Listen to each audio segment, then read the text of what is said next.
Bendiciones, amados hermanos. Espero que se encuentren muy bien. Nos encontramos acá en nuestra clase número 3 de Teología 4. Eh, Vamos a orar para dar inicio a la clase de hoy.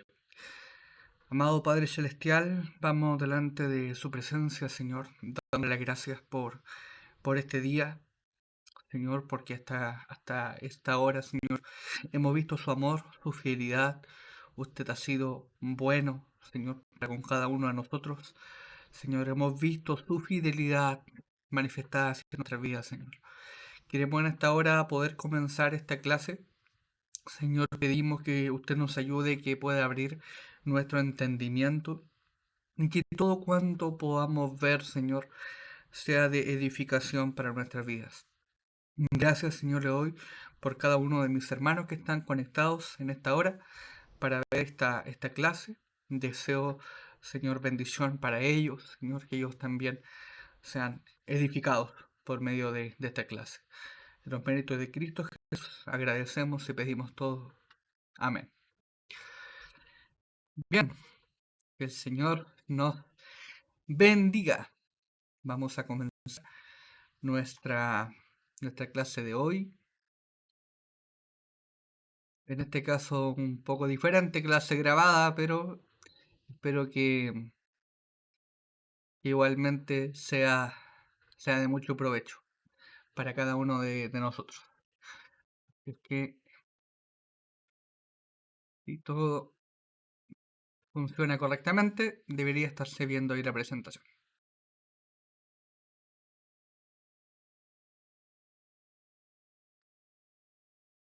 Bien, eh, para comenzar la clase de hoy, entonces recordemos, ¿cierto? Que estamos estudiando escatología, una doctrina rebosante de esperanza, de relevancia para nuestra vida cristiana. Hoy nos vamos a adentrar directamente en diversas maneras en las que se ha interpretado la profecía bíblica a lo largo de la historia de la Iglesia, especialmente en el contexto apocalíptico.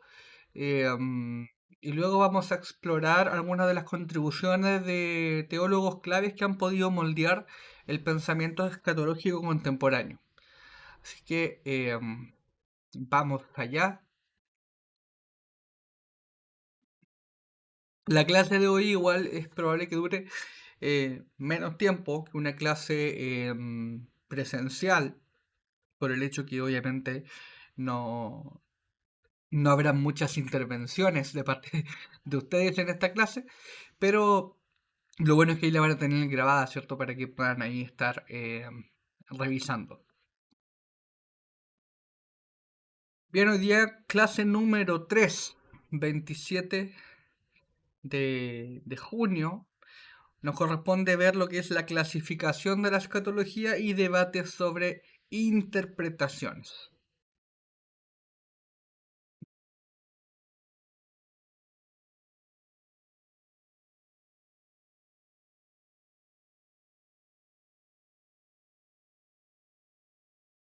Bien, entonces, para comprender las diferentes posturas escatológicas, es fundamental entender cómo se aborda la interpretación de los textos proféticos, especialmente el libro de Apocalipsis.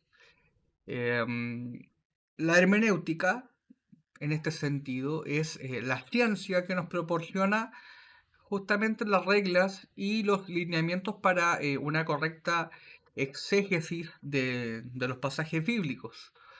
Sin embargo, la interpretación es realizada por seres humanos, que somos finitos con limitaciones, lo que puede llevar a diferentes conclusiones y que a veces son excluyentes.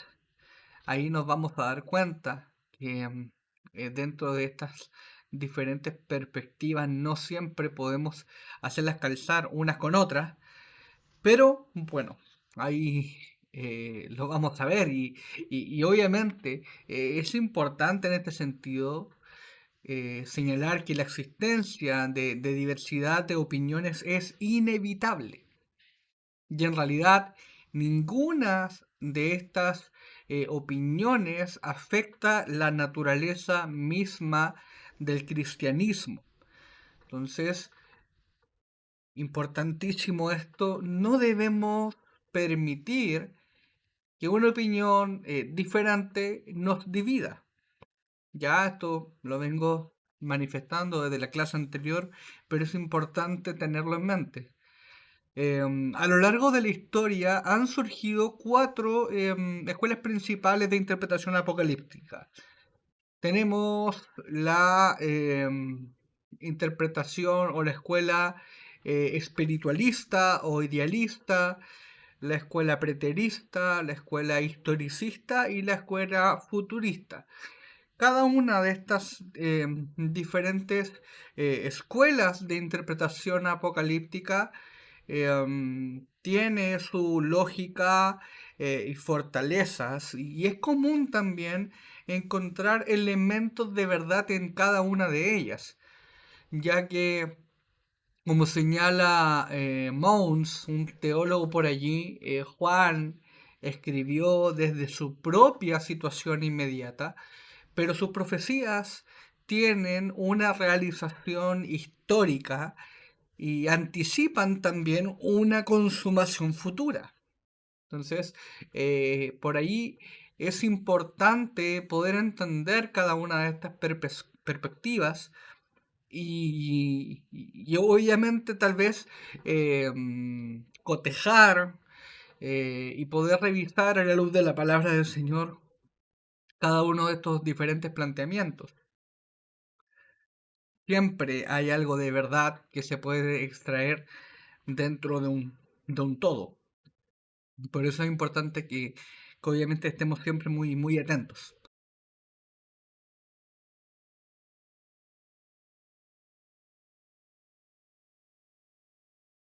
Comencemos con el punto de vista espiritualista o idealista. Este sistema de interpretación sostiene que el Apocalipsis no tiene como objetivo principal el instruirnos sobre hechos futuros específicos que ocurrirán cronológicamente, sino más bien el objetivo es de enseñarnos algunos principios espirituales fundamentales que son aplicables en todas las épocas. Entonces, más que una perspectiva futurista, como la vamos a ver más adelante, esta perspectiva espiritualista tiene como propósito el poder instruirnos a través de algunos principios fundamentales que son aplicables a todas las épocas. Por ejemplo, la bestia, comillas, mencionada en Apocalipsis, no se interpreta como una figura política unida, tal vez, o un imperio futuro en específico, sino que la bestia, dentro de este sistema de interpretación, es visto como una sucesión de imperios impíos por lo demás, o más que imperios, sistemas de opresión que se manifiestan a lo largo de la historia de la humanidad, hasta el último imperio del cual surgirá el anticristo. Entonces, para esta perspectiva, cada generación de cristianos, al haber experimentado lo que es la persecución, puede identificar su propia bestia, comillas, o el espíritu del anticristo en las fuerzas que se oponen al evangelio dentro de su propio contexto.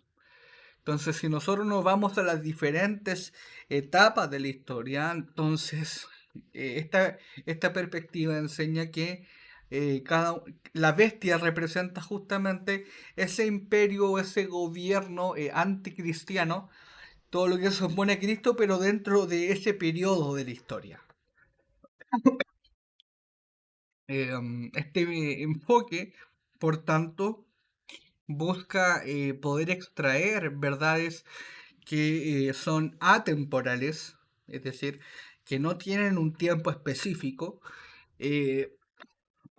y algunas aplicaciones morales de las imágenes apocalípticas que son útiles para la vida cristiana en cualquier periodo del tiempo. Entonces, es relevante esta escuela de interpretación porque satisface las necesidades de los cristianos bajo presión, sobre todo cuando la iglesia está atravesando persecución, tribulación, puede entender que realmente lo que se está manifestando es justamente el, el, el, ¿cómo decirlo? Este sistema del anticristo o esta bestia, como se señala específicamente, que está simplemente ahí tratando de tomar lugar y de poder aplastar todo lo que tiene que ver con Cristo, con el Evangelio. Ya, pero no descarta, por tanto, una realización futura. Ya, entonces se entiende como que lo que está sucediendo en el presente obedece eh, a esta situación, pero no descarta que en el futuro se pueda nuevamente levantar la bestia tomando forma de otro imperio eh, o de otros sistemas de opresión que de alguna forma pudiese levantarse contra la iglesia. ¿Ya? Entonces eso es lo que podemos nosotros observar de esta perspectiva.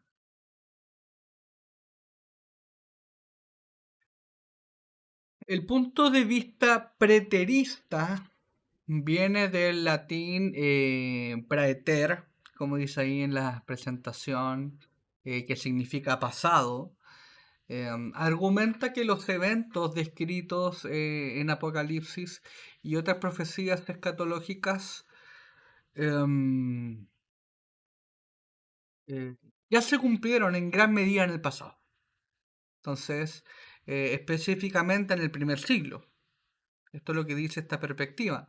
Según esta óptica, específicamente el Apocalipsis describe un lenguaje velado, ¿cierto? Oculto, los eventos del propio tiempo de Juan, especialmente lo que fue la persecución bajo el Imperio Romano. Y para algunos, la destrucción de Jerusalén ahí en el año 70 después de Cristo. Em, Hay varios que señalan esto, por ejemplo, Saldívar señala esto en su libro de Teología Sistemática, también señala esta perspectiva el libro de Grudem, también,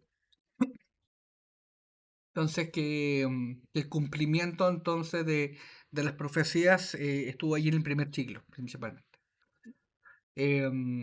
La bestia se identifica en esta perspectiva con el imperio romano, ya más específicamente, y Babilonia, con la ciudad de Roma. Especialmente bajo emperadores como Domiciano, ya quienes exigieron el culto al emperador, convirtiéndose en figuras como antidios, comillas. Es importante diferenciar sí, entre el preterismo completo y el preterismo parcial. El preterismo completo afirma que Cristo regresó de manera invisible por allí en el año 70 y que no habrá una segunda venida futura visible. Eso es lo que señala el preterismo completo. En este sentido, Grudem considera que esta posición no debería realmente considerarse una posición evangélica legítima, ya debido a que contradice, obviamente, el significado evidente de muchos versículos sobre aquel regreso visible y corporal de Cristo. Ya, entonces Grudem rechaza por tanto esta forma de verlo, este preterismo completo. Por otro lado, tenemos el preterismo parcial que sostiene que algunos eventos escatológicos como la gran tribulación o la aparición de falsos cristos pudieron haberse cumplido parcial o prototípicamente en el 70 o ahí en la iglesia primitiva, pero aún espera una futura venida visible de Cristo y una consumación final. Entonces esto ya es de alguna forma lo que se acepta más comúnmente en la academia. Eh, Gruden, por ejemplo, lo señala así directamente. Em, Saldívar, por ejemplo, ahí en su libro lo ve como una forma de poder comprender las circunstancias del tiempo de Juan, permitiendo que las imágenes simbólicas también describan tiranías sucesivas a lo largo de la historia. Entonces, esta es la connotación del punto de vista preterista. Deme un segundo, por favor. Voy a buscar agüita.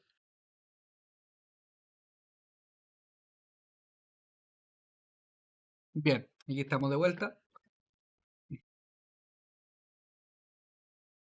Continuamos con el punto de vista historicista.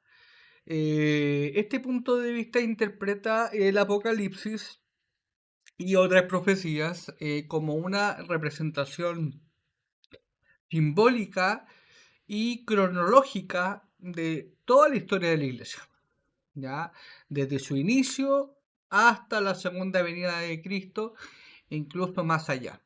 Según esta escuela, las secciones del Apocalipsis que hacen encajar con de algunos eventos históricos que son específicos. Por ejemplo, se interpreta que las siete iglesias mencionadas, ¿cierto? Al principio de Apocalipsis, em, Éfeso, ¿cierto? Esmirna, Pérgamo, Tiatira, Sardis, Filadelfia. Me falta una. ¿Cuál es? La Odisea, ¿cierto? Bien, estas representan siete etapas distintas o periodos de la historia de la Iglesia a lo largo de los siglos, básicamente. Entonces, esta perspectiva ha sido muy influyente en diferentes momentos de la historia, especialmente durante la Reforma y en los periodos de gran persecución, ya que ofrecía consuelo a los creyentes, al poder permitirles ver su sufrimiento y también los eventos de su tiempo como parte del plan profético de Dios señalado en las Escrituras. Para el historicista, la bestia, ¿cierto? Comillas, de Apocalipsis puede ser identificada con figuras o instituciones que han perseguido a la iglesia también en diferentes momentos históricos.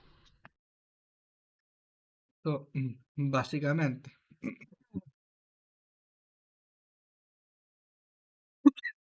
El punto de vista futurista, perdón,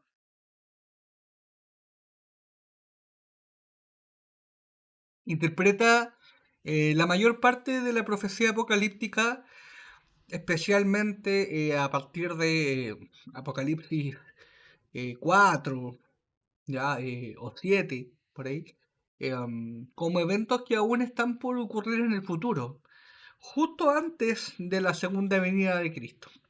Entonces, según esta perspectiva, el simbolismo de Apocalipsis, aunque fantástico en cuanto a su narrativa, se refiere a acontecimientos literales que se desarrollarán en los últimos tiempos. La bestia se entiende como un futuro anticristo que emergerá quizás de un imperio romano resurgido y que tendrá un gobierno de 7 años, caracterizado en este caso por la paz inicial y luego por una persecución em, sin misericordia directamente, o como dice ahí Raúl Saldívar, in misericorde, ya sin ningún tipo de misericordia. El dispensacionalismo, de hecho, hace una marcada distinción entre Israel y la iglesia. Entonces, sugiriendo que la iglesia será raptada, comillas, antes de la gran tribulación, dejando que los capítulos proféticos de Apocalipsis se refieran a Israel.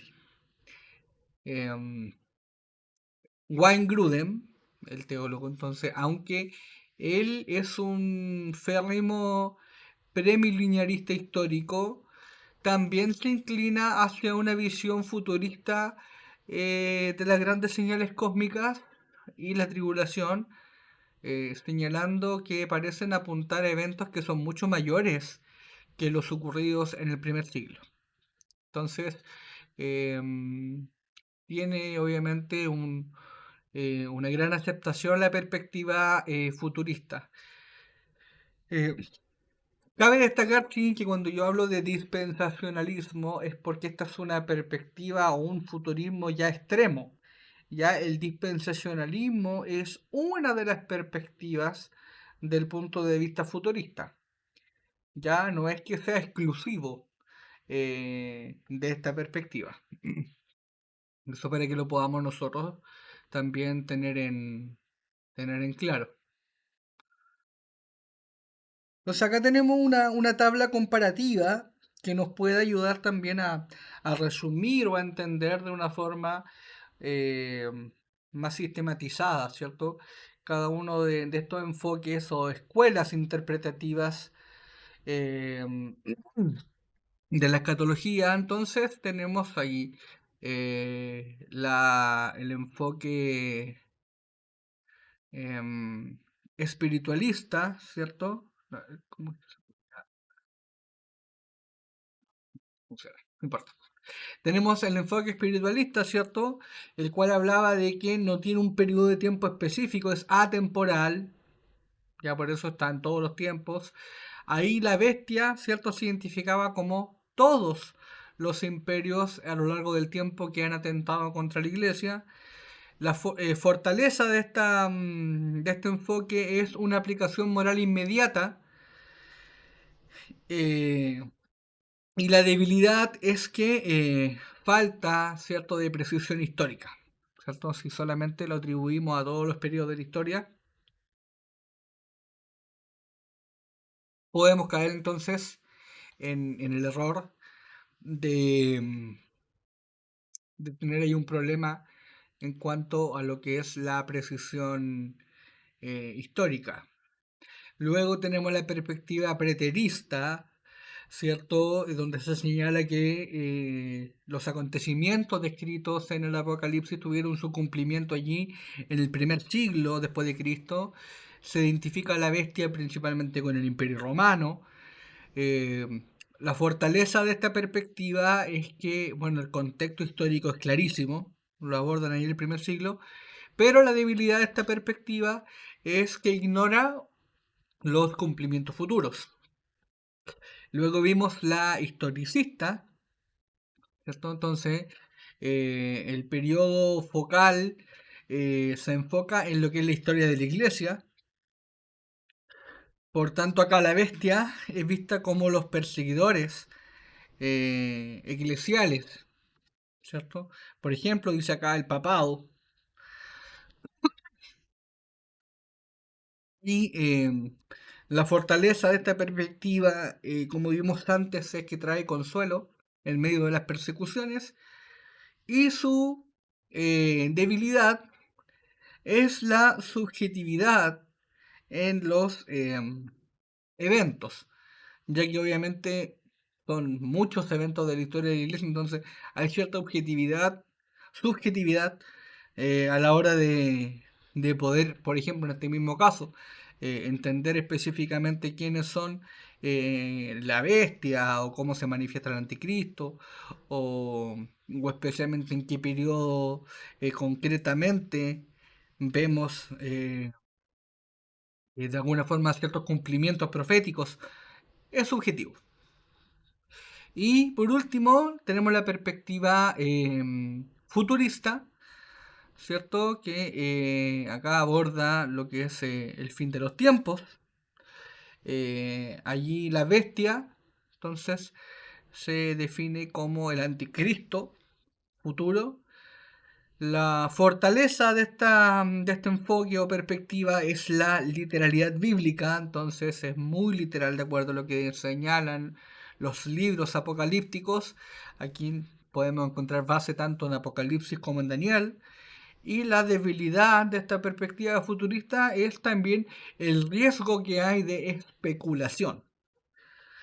Entonces, para tener cuidado. Eso básicamente nos sirve como resumen. Continuamos.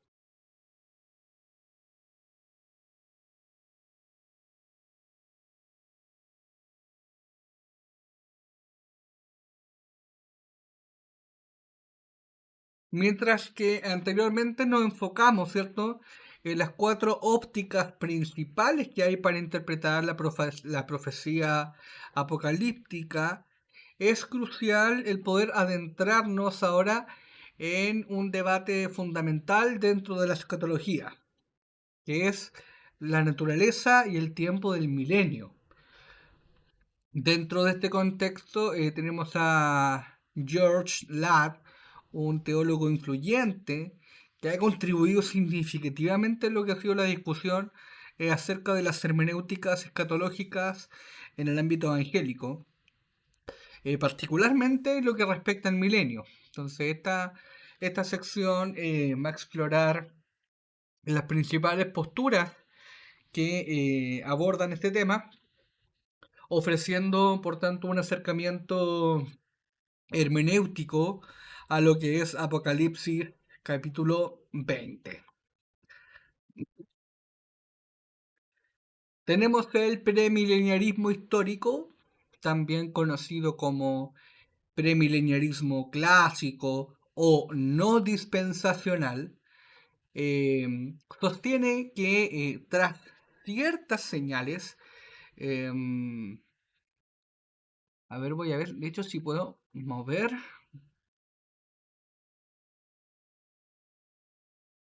de acá porque creo que estoy como tapando, ahí sí, estoy tapando un poco ahí los nombres. Entonces ahí tenemos el premileniarismo entonces no dispensacional. Entonces, bueno, tras ciertas señales, Cristo regresará a la tierra para establecer un reino literal de 1000 años de paz y justicia. ¿Ya? Un aspecto distintivo de esta postura es que considera la segunda venida de Cristo y el arrebatamiento de la iglesia como un solo evento inseparable. ¿Ya? Eso es lo clave de esta perspectiva. Entonces, se entiende que la segunda venida de Cristo y el arrebatamiento de la iglesia es un solo evento. Bien, esto en el premileniarismo clásico, no dispensacional. Entonces, históricamente esta visión tuvo de hecho gran peso en los primeros siglos del cristianismo, siendo defendida por padres de la iglesia, como por ejemplo Papías, Ireneo, Justino Mártir, Tertuliano. ¿Se acuerdan que en la clase anterior estuvimos hablando un poquito acerca de ellos? Bien, entonces los padres de la iglesia apoyaron esta perspectiva y en tiempos más recientes, figuras como el propio George Ladd, que les comenté antes, Barton Payne, Alexander Reeve, incluso Millar Erickson, que es uno de los autores de los libros, ¿cierto?, que tenemos acá en la biblioteca de esta asignatura, han sostenido y desarrollado, de hecho, esta perspectiva. Se diferencia, por tanto, del premileniarismo dispensacionalista, al no ver el rapto y la revelación, ¿cierto? Como dos acontecimientos separados por un periodo de 7 años de tribulación. Ya, entonces esa es la diferencia. Entonces, en el premileniarismo dispensacionalista, el rapto es una cosa y la segunda venida es algo diferente. En cambio acá, se ve como un solo evento.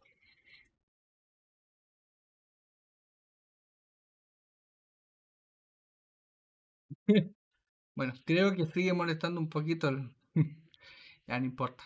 Ahora sí que sí, lo voy a dejar ahí a la derecha y un poquito más pequeño. Espero que ella no interfiera con la presentación. Acá está justamente en contraste con el premilenarismo histórico. El premilenarismo dispensacional propone que la venida de Cristo se desarrollará en dos fases claramente diferenciadas. La primera fase es el rapto de la iglesia, donde Cristo viene por su iglesia.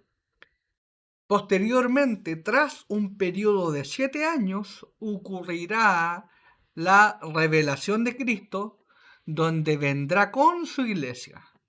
Entonces, una piedra angular de esta escuela de pensamiento es la distinción teológica y escatológica entre Israel y la iglesia a lo largo de la historia. Entre sus principales defensores se encuentran algunos teólogos influyentes como Darby, Scofield, ya el autor de la Biblia Scofield, eh, Lewis Sperry Schaffer, John Balburt y Charles Feinberg. Son algunos de los autores, ¿cierto?, que defienden esta perspectiva. Em, entonces, bueno, el dispensacionalismo, ¿cierto? Es una forma de futurismo extremo, ¿cierto? Que distingue a Israel de la iglesia. Tal como veíamos antes en los diferentes enfoques que hay, ¿cierto? Para abordar, o sea, para interpretar la literatura apocalíptica.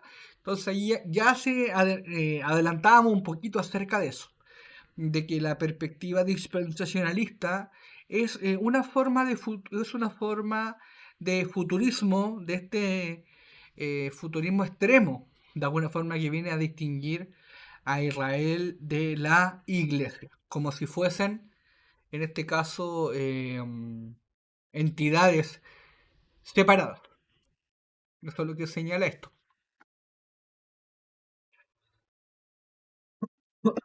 Continuamos con el postmilenialismo, que sostiene una visión optimista de la historia de la iglesia, creyendo que el mundo será gradualmente transformado y cristianizado mediante la expansión del Evangelio y la influencia del reino de Dios en la sociedad. Y el resultado de esta cristianización será un largo periodo de paz, de justicia, de prosperidad en la tierra, al que se le denomina milenio. ¿Ok? Entonces, una vez que este milenio em, haya alcanzado ya su plenitud, será entonces cuando Cristo retornará. Esta postura ha visto un resurgimiento de adherentes en la actualidad, incluyendo movimientos como el Instituto de Reconstrucción Cristiana para Estudios Cristianos. Ahí, por ejemplo, se habla acerca de esta perspectiva, se está abrazando. Agustín de Hipona es citado como un defensor temprano de esta postura y Lorraine Botner es reconocido como uno de sus principales defensores tradicionales, junto a otros como por ejemplo Hodge, ¿cierto? está Charles Hodge, eh, está W.G.T. Shedd, está A.H. Strong, Joaquín de Fior, Daniel Whitby y James Snowden. Ya hay algunos autores que defienden esta perspectiva, así también como otros reconstruccionistas cristianos.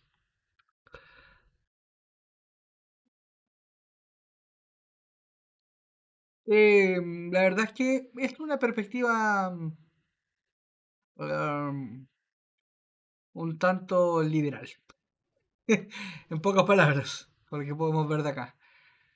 O sea, solamente se cita a Agustín de Hipona como un defensor temprano de esta perspectiva, pero no hay muchos más autores antiguos que defiendan esto.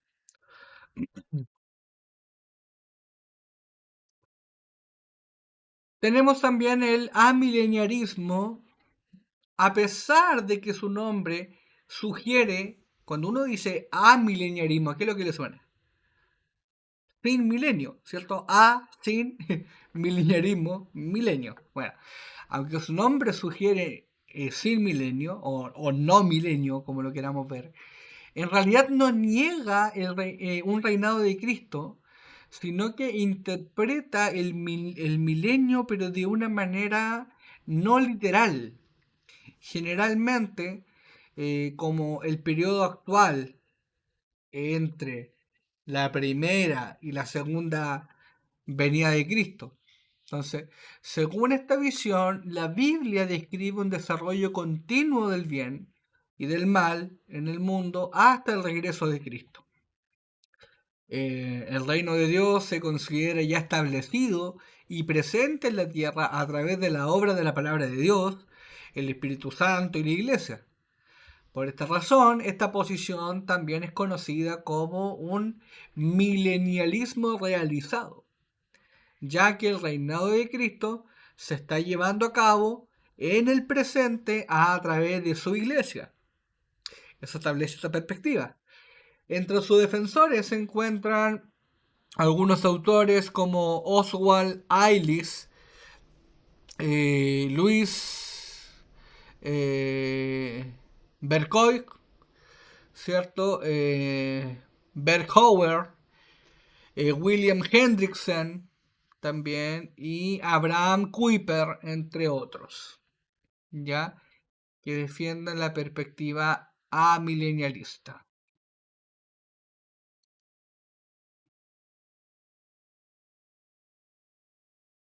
Bien, entonces acá también tenemos un cuadro de resumen también sobre las perspectivas del milenio. Entonces tenemos el premilenialismo histórico, evento clave, Cristo vuelve antes del milenio, el rol de la iglesia es que va a ser testigo en la tribulación, y algunas figuras clave o teólogos que han abrazado esta postura. Tenemos a los padres de la iglesia, Ireneo, Policarpo, lo vimos delante, ¿cierto? Y autores más contemporáneos como Lat y Erickson.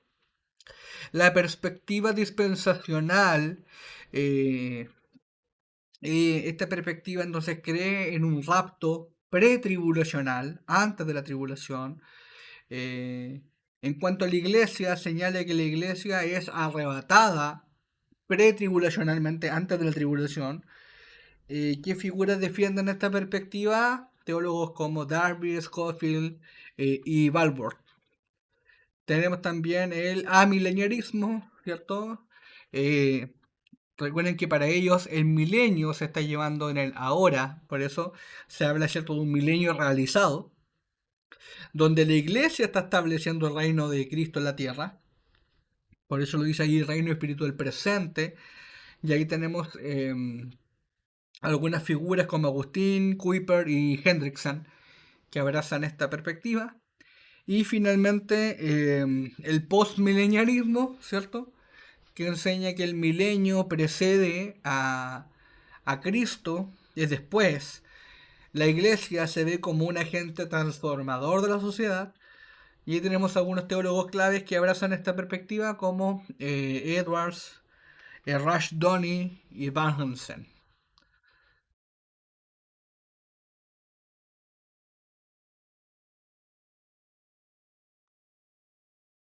Bien, ahora pasemos a algunos teólogos específicos cuyas contribuciones también han sido fundamentales en la escatología contemporánea.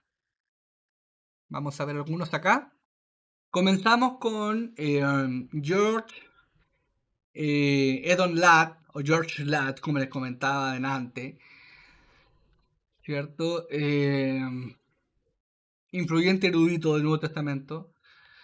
Ladd es conocido por su concepto del, comillas, el escorzo o abreviación profética.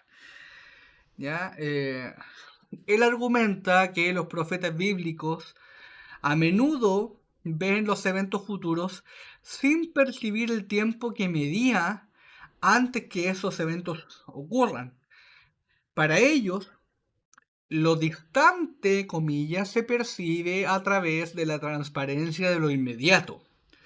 Entonces, esto explica por qué textos que hablan de la venida de Cristo como pronta, comillas, no necesariamente significan que ocurrirá en un corto periodo de tiempo desde la perspectiva humana. Ejemplo práctico de esto, cuando Jesús dice, esta generación no pasará hasta que todo esto acontezca, ¿cierto? Ahí está en Mateo 24:34. El escorzo ahí explica la tensión entre la inminencia y el cumplimiento histórico. ¿Ya? Ahí está. Entonces, eh, acá un aspecto clave a memorizar.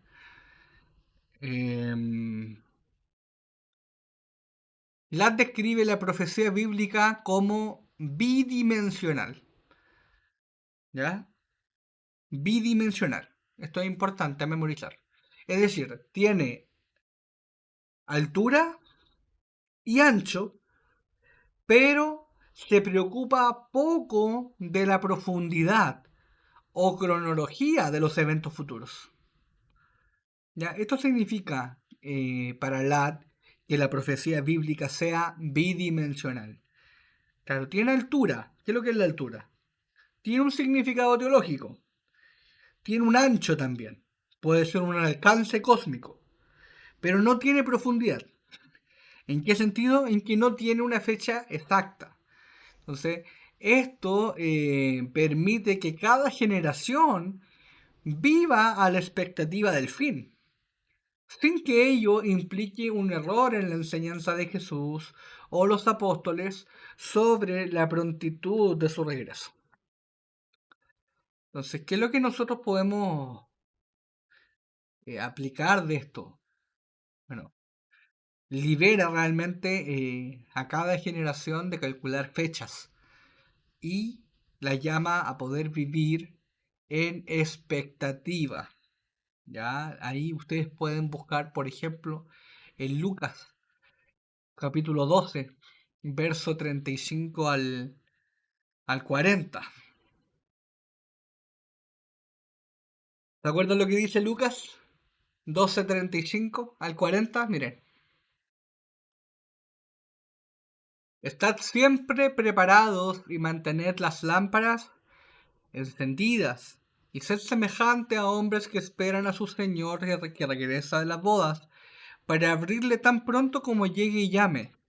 Dichosos aquellos siervos a quienes el Señor al venir halle velando. En verdad os digo que se ceñirá para servir y los sentará a la mesa y acercándose les servirá. Y ya sea que venga en la segunda vigilia o aún en la tercera, y los haya así, dichosos son aquellos siervos. Podéis estar seguros que si el dueño de casa hubiera sabido a qué hora iba a venir el ladrón, no hubiera permitido que entrara en su casa. Vosotros también estad preparados, dice, porque el Hijo del Hombre vendrá a la hora que no esperéis. Entonces, esa de alguna forma es la ventaja de poder ver esta, esta teología, ¿cierto? O más mejor dicho, esta perspectiva que tenía George Ladd directamente. Em, Aunque Saldívar lo menciona en el contexto del futurismo, su contribución principal de George Ladd va más allá de una simple clasificación, ya ofreciendo una lente hermenéutica para conciliar la aparente tensión entre los pasajes que enfatizan un regreso inesperado, comillas, es decir, en cualquier momento, y aquellos que enumeran señales que deben proceder a ese regreso.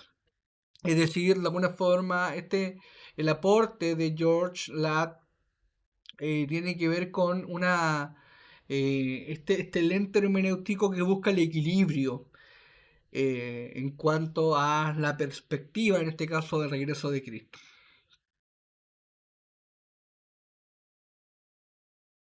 Ahora nos entramos a la figura de Jürgen Moltmann, ¿cierto? Uno de los teólogos reformados más influyentes del siglo XX, cuya obra, La teología de la esperanza, revolucionó el pensamiento escatológico, ya hablamos de él también la semana pasada.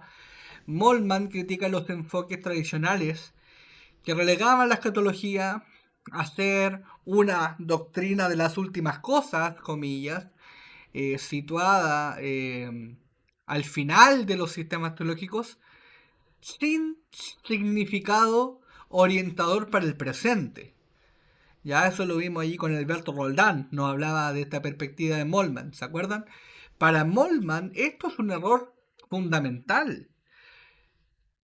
Hay algo que tienen que memorizar, es lo siguiente. Moltmann afirma enfáticamente, comillas, el cristianismo es escatología, es esperanza, mirada y orientación hacia adelante, y es también por ello mismo apertura y transformación del presente. Lo escatológico no es algo situado del lado del cristianismo, sino que es sencillamente el centro de la fe cristiana. Fin de comillas. Entonces, tenemos que recordar eso. Lo vimos también en la clase pasada, pero es fundamental en la perspectiva de Moltmann. Para él, la escatología debe ser el comienzo mismo de la teología, no su final. Él redefinía la escatología como la doctrina acerca de la esperanza cristiana, la cual abarca tanto lo esperado como el hecho mismo de esperar, siendo vivificado a través de ello. Es decir, la escatología para Moltmann se vive ahora, en el momento en que yo estoy esperando. ¿Cómo estoy esperando? ¿Cómo el hecho, el conocimiento del regreso inminente de Cristo a mí me motiva, me anima para poder vivir mi día a día de mejor forma? Entonces, esta esperanza no es una mera expectativa pasiva, es una fuerza, ¿cierto?, que impulsa a la fe y a la acción en el presente, impulsada justamente por las promesas de Dios. Moltmann critica las escatologías anteriores. ¿Se acuerdan que hablamos de eso un poco en la clase pasada? Como las escatologías de Kuhlmann, de Barth y de Bullmann, por ser herederas de ese espíritu griego con su énfasis en el discurso, su énfasis en la conceptualización de los conceptos. No, para él el lenguaje adecuado de la escatología cristiana no es el doctrinal en el sentido de un credo, ya de una afirmación repetible, sino la promesa. Las promesas divinas colisionan con la realidad presente, abriendo por tanto posibilidades a nuevas experiencias. Moltmann propone una escatología de misión, básicamente, como lo vimos en la clase anterior. Las escrituras, llenas de promesas, están abiertas al futuro. Esta misión no es abstracta o transhistórica, sino la misión concreta, presente, la misión histórica que impulsa hacia adelante. Entonces, se trata de una praxis que busca cambios y transformaciones en la historia, impulsadas por la esperanza en el futuro de Jesucristo. En América Latina, la esperanza práctica inspiró a las comunidades eclesiales de base, por ejemplo, ante dictaduras. Leían Apocalipsis no como una predicción, sino como una promesa de que Dios juzgará a los opresores. Esto lo señaló Boff ahí en su libro escrito en 1980. Entonces, ¿cómo se podía leer Apocalipsis en medio de ese contexto dictatorial? Bueno, como la base de que Dios es justo y que Él traerá justo juicio a cada uno. Para Moltmann, el futuro de Jesucristo se refiere a la parucía. ¿Recuerdan ustedes lo que era la parucía? ¿Ya? La venida de Cristo, la segunda venida. El futuro de Jesucristo se refiere, ¿cierto? A su regreso, pero no como un retorno de alguien que se fue, sino más bien como una llegada inminente. Nótese la diferencia. Entonces, las tres realidades centrales de este futuro de Jesucristo son, primero, la justicia de Dios, segundo, la vida y tercero, el reino de Dios, que se concretarán cuando todo alcance ya el derecho, la vida, la paz, la libertad y por tanto la verdad, conmoviendo todas las esferas.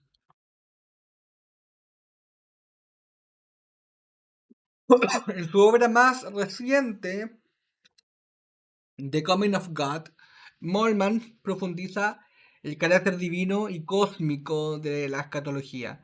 Él advierte contra la doctrina gnóstica de redención, que entiende la redención como una liberación del alma de la prisión del cuerpo o una redención desde el mundo.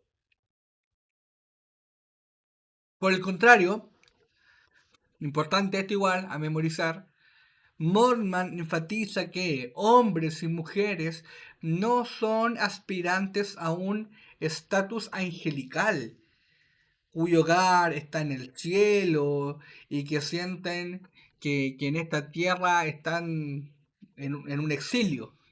No, ellos son criaturas de carne y sangre. Su futuro escatológico es un futuro humano y terreno, la resurrección de los muertos y la vida del mundo venidero. Esto significa que la escatología de Moltmann es abarcadora, incluyendo no solo la salvación del alma, sino de toda la persona, la glorificación del pueblo de Dios y la reconciliación de toda la creación en Jesucristo.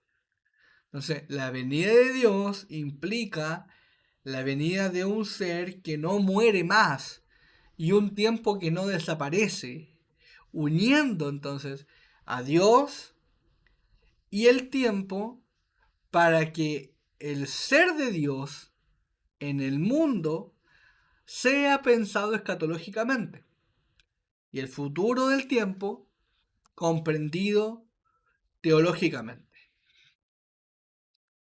Su teología es, por tanto, una escatología encarnada, relevante para las realidades sociales y, eh, y culturales. Eh, Solo para explicar tal vez un poco más en detalle la perspectiva de Moltmann en cuanto a la naturaleza física que tendremos. Eh, el modelo, entonces desde la perspectiva de Moltmann, el modelo de nuestros cuerpos glorificados es el cuerpo resucitado de Jesús. O sea, las escrituras demuestran que el cuerpo de Jesús, después de su resurrección, era físico, es decir, podía ser tocado, tenía carne y huesos, ¿cierto? Y podía comer alimentos directamente. Entonces, esto indica que el cuerpo de Jesús, que es nuestro modelo, era claramente un cuerpo físico perfeccionado.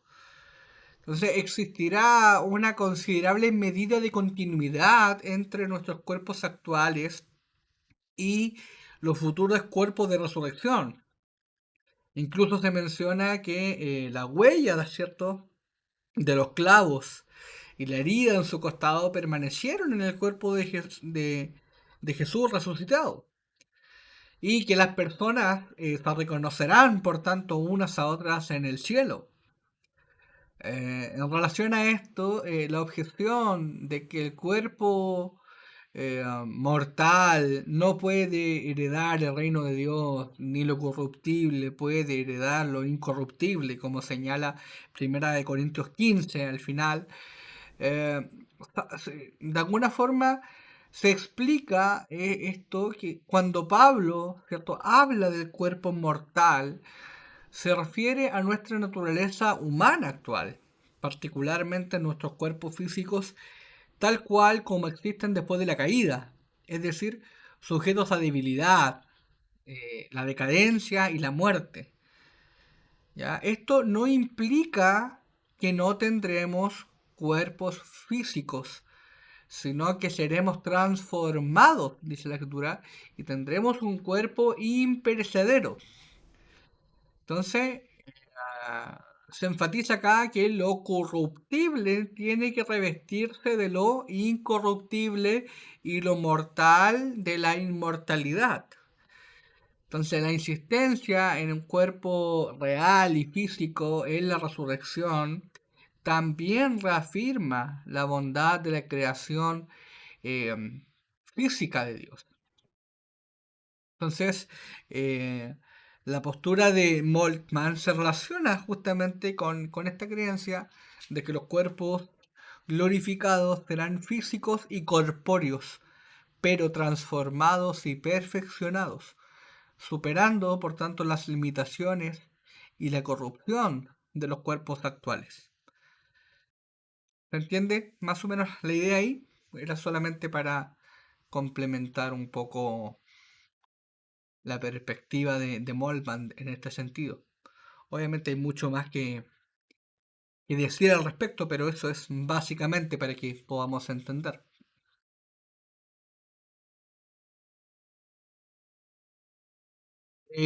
Wolfhard Pannenberg, ¿cierto? Es otro gigante también de la teología sistemática del siglo XX, conocido por su énfasis en la relación entre la revelación, la historia y la escatología.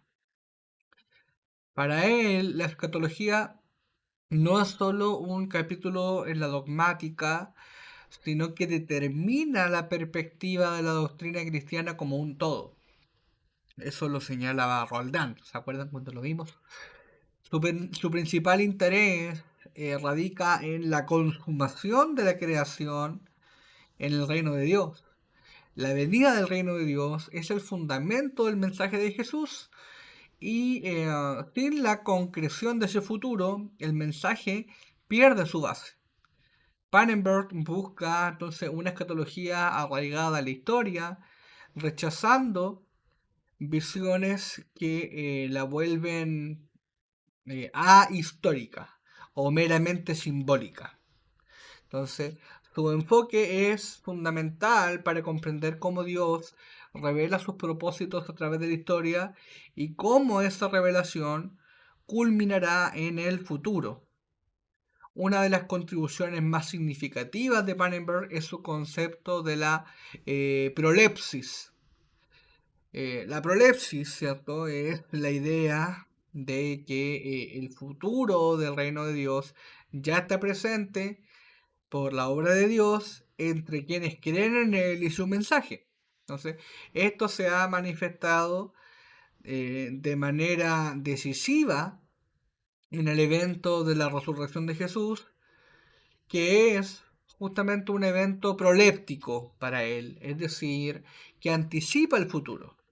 Eso es proléptico. Entonces, en otras palabras, la resurrección de Cristo es un anticipo concreto y real de la consumación escatológica que está por venir.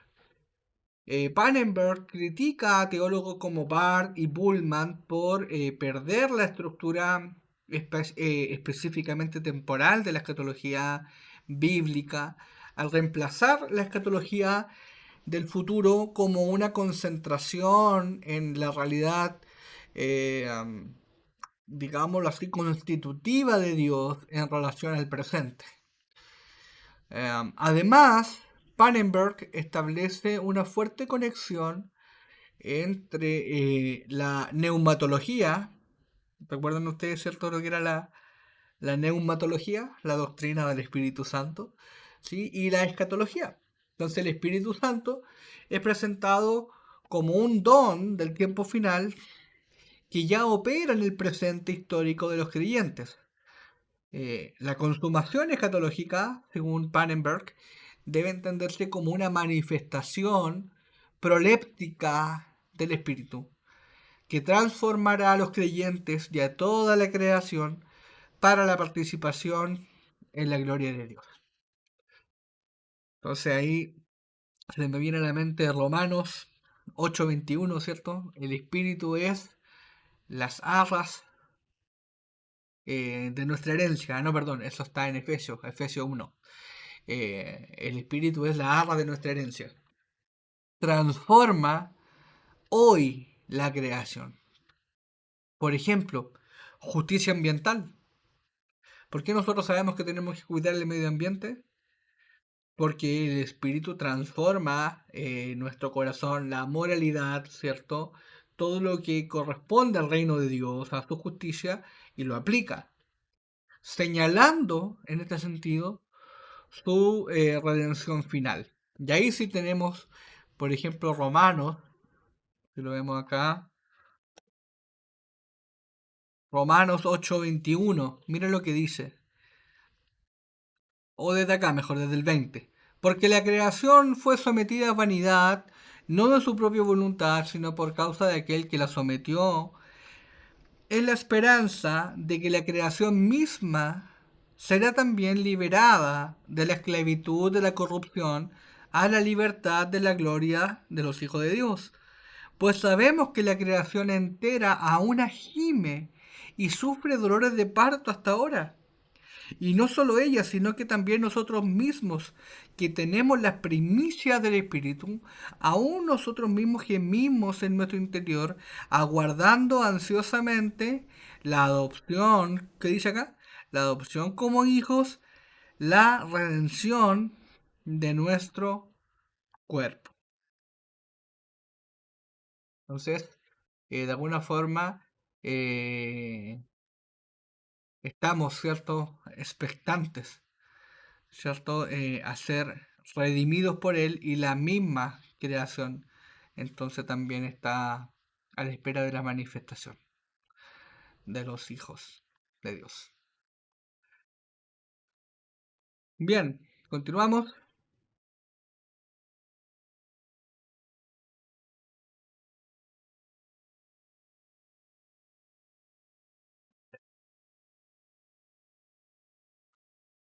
Eh, Estamos terminando ya, si no me equivoco. Pannenberg también aborda las implicaciones sociales y políticas de la escatología, haciendo una crítica a las formas secularizadas de esperanza, como por ejemplo el marxismo. Ya él cuestiona la idea de que la humanidad pueda por sí misma crear una sociedad perfectamente justa y consumar su destino social. Su preocupación principal es cómo los individuos de generaciones anteriores podrán compartir este futuro cumpliendo si depende solo de una futura generación.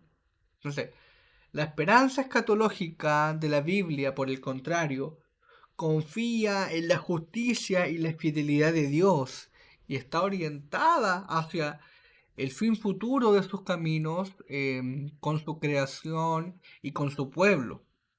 Esta crítica es notable porque formuló en la década del 70, ahí en pleno apogeo de lo que fue el marxismo, demostrando su profundidad de análisis y no solo una respuesta eh, coyuntural, como diría Roldán.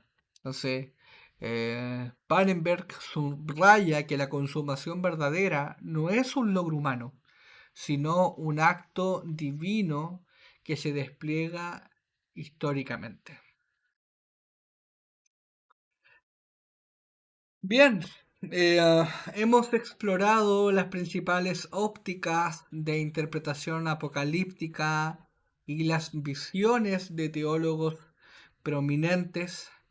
Es evidente que aunque hay un acuerdo fundamental en que Cristo viene por segunda vez a la tierra, los detalles y la secuencia de los eventos futuros generan debates. Ya es vital recordar que la teología es humana y nunca debemos dejarnos llevar por la pasión. Ya pues, esta siempre es un signo de la ignorancia. Las diferentes posturas escatológicas pueden ser inclusivas y cada una enfoca áreas importantes, permitiéndonos una visión más completa al sintetizarlas. Un punto crucial que nos enseña Raúl Saldívar en su libro es que al final no importa la hermenéutica del hombre, sino la esencia misma del pensamiento. Y este es sencillo. ¿Cuál? Cristo viene por segunda vez a la tierra para recompensar a los justos y para retribuir a los malvados. Viene para crear cielos nuevos y tierra nueva, y viene para dar inicio a un estado eterno del creyente en la presencia de Dios. Mantener una actitud conciliadora, abierta a escuchar y responder con humildad y respeto es fundamental en este estudio. Siempre tenemos que reconocer la posibilidad de error en temas como estos, que son temas periféricos, que no constituyen la esencia misma del cristianismo. ¿Ya? Entonces, siempre era para tener cuidado en ello. Hoy hemos cubierto un terreno vasto y complejo, pero esencial para nuestra comprensión de la escatología. Hemos visto cómo las profecías bíblicas pueden ser interpretadas a través de diferentes lentes. El espiritualista, que busca cierto aquellos principios atemporales. El preterista, que las ve cumplidas en el pasado cercano. El historicista, que las proyecta a través de la historia de la iglesia. Y el futurista, que las espera para el final de los tiempos. Hemos profundizado en las contribuciones de George Ladd, quien nos ayudó a entender la tensión, ¿cierto?, entre la inminencia y las señales a través del concepto del escorzo profético. También exploramos a Jürgen Moltmann, quien nos instó a ver la escatología como el corazón de nuestra fe y una fuente de esperanza práctica que impulsa la misión y la transformación del mundo. Y finalmente analizamos la perspectiva de Pannenberg con su énfasis en la prolepsis de la resurrección de Cristo y el papel del Espíritu Santo en la consumación cósmica de la creación. Lo más importante es retener la certeza de la segunda venida de Cristo y su impacto transformador en la historia y la eternidad. La esperanza escatológica es un motor para vivir con justicia, con piedad, con dominio propio, mientras aguardamos la gloriosa venida de nuestro Salvador. Como señala el teólogo cubano Justo González, la esperanza escatológica en contexto de opresión no es escape del futuro, sino valor para desafiar tiranías hoy sabiendo que Cristo ya venció.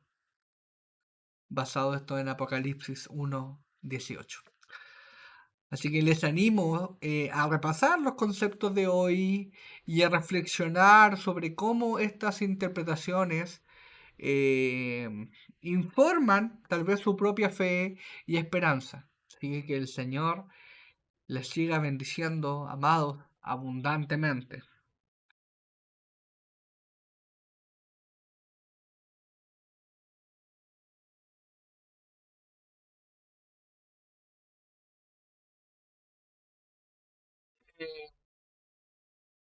Esto me faltó. Me faltó comentarles. Próxima clase. La próxima clase veremos, ¿cierto? Unidad 2. Ya nos vamos a introducir directamente en lo que es la escatología individual, específicamente la realidad de la muerte. Para la próxima clase tenemos el foro número 1, así que importante lo que les voy a presentar a continuación. Para la próxima clase tendremos un foro. Ya un foro, me imagino que ya todos han participado anteriormente en un foro. En esta oportunidad lo vamos a hacer de forma oral en la misma clase, ya no a través de la plataforma. Por tanto, necesito que cada uno de ustedes pueda investigar referente a cada uno de estos tópicos. Ya vamos a ver lo que es la realidad de la muerte. Ya, entonces, ¿cómo se ve la muerte desde cada una de estas perspectivas? Por ejemplo, la muerte pero desde el materialismo. ¿Qué dice el materialismo en relación a la muerte? La muerte pero en relación al existencialismo. ¿Qué es el existencialismo y qué dice esta disciplina en relación a la muerte? En relación a la encarnación, o mejor dicho, reencarnación. Ya en relación a la reencarnación, bueno, ¿qué dice la reencarnación en relación a la muerte? Y finalmente estos dos puntos, la muerte como cesación de existencia, ya que esa puede ser una perspectiva, o la otra, la muerte como separación. Ya entonces a cada uno de ustedes se les asignó entonces un campo de estudio para que se puedan preparar durante la semana, ya que en la próxima clase les voy a hacer algunas preguntas para generar ahí la conversación. Entonces ahí cada uno de ustedes va a ser un experto o experta en cada uno de estos temas. Ya entonces, por darle un ejemplo, eh, si yo le pregunto ahí a la hermana Yesenia, a ver, ¿qué es lo que es la reencarnación? ¿Qué dice la muerte? ¿Qué dice la reencarnación en torno a la muerte? O sea, iba a presentar su opinión. Pero de ahí tal vez le puedo señalar, a ver, hermano Manuel, por tu parte, ¿cómo entiende la muerte el existencialismo? La idea es que ahí entonces se vaya generando una conversación. Ya, gracias a Dios, no somos tanto en el curso, somos pocos. Entonces, la idea es casi hacer como una especie de mesa redonda, donde cada uno entonces ahí vaya aportando su perspectiva, ir dialogando en relación a cada una de las concepciones de esto, pero desde el área que le corresponde. Como dije antes, desde el materialismo, desde el existencialismo, desde la reencarnación y finalmente vamos a ver esto que señala al final. La muerte como cesación de existencia. ¿Qué personas, por ejemplo, o qué corrientes o qué religiones conciben la muerte como una cesación de existencia? Y por otro lado, ¿quiénes entienden la muerte como una separación? No como una cesación de existencia, sino como una separación. Bueno, también es otra perspectiva. Entonces, la idea es que cada uno, de aquí a la próxima clase, se empodere de cada una de sus temáticas para que entonces podamos ahí tener este foro en clases. Así que eso, hermanos, estudien. Ya recuerden que esta es una actividad evaluada dentro de la asignatura, entonces es importante que puedan ahí estudiar cada una de las perspectivas que les corresponden. Eso, ¿Qué más señalar? Recuerden que hasta este domingo, es decir, domingo, le doy la fecha, domingo 29 de junio, a las 11 de la noche, es el plazo máximo para que suban su informe de lectura número 1. ¿Ok? Entonces, para que no lo dejen para última hora y puedan ahí enviar vuestro informe de lectura. Así que eso sería, amados y amadas en el Señor.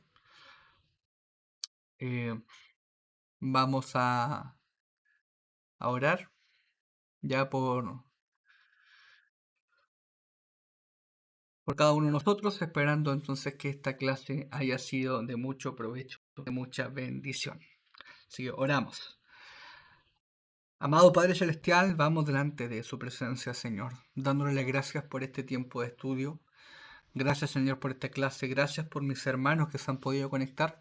Espero, Señor, que todo cuanto pudimos abordar hoy en cuanto a esta clasificación de la escatología y poner ahí en contraste diferentes perspectivas escatológicas, Señor, nos sirvan, Señor, también para nosotros apasionarnos, Señor, y para poder estar atentos y esperar activamente, Padre, su segunda venida.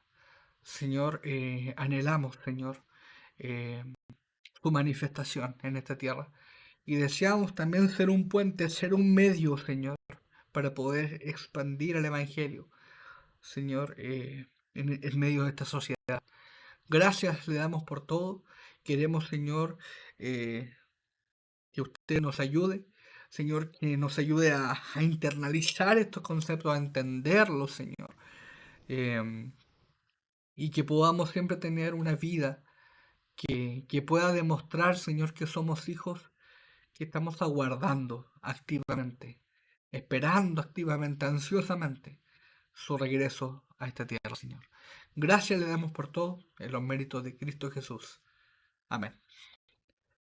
Bien, amados y amadas en el Señor, que Él les bendiga mucho y nos estamos viendo, Dios mediante, el próximo viernes. Recuerden estudiar, recuerden investigar ahí cada uno de los temas que les tocó. Bendiciones. Chau, chau.